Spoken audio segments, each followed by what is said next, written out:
I'm going to show you a quick demonstration, some tips and tricks as I work on making and assembling my son's bed.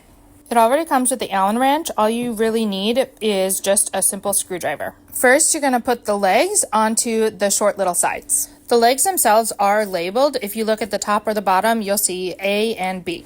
When you put the legs on, make sure that you have them both facing the same direction. I had to take one off and do it again. To assemble the side piece, you're going to need the side piece where you have the 3 on the inside facing your front or your back piece, dowel in the center, then just like you already did, you'll need these and 3 of those. It doesn't really matter which side you do first, if you do the front or the back of the long pieces.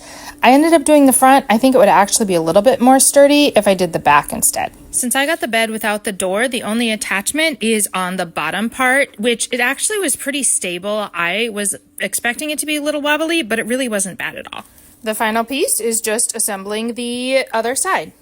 I would recommend not tightening all the screws on this final piece, whether you're doing the front slats or the back slats, until you get all of it actually put together and assembled. Reason being is it doesn't lay flush with the floor, so when you get the one side on, it's a little bit crooked until you attach the screws on the other side. And there we go.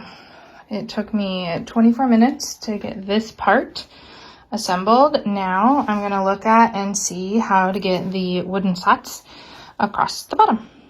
The slats across the bottom are a little rough, so just make sure to be careful when you are handling them or if you have a little child helping you.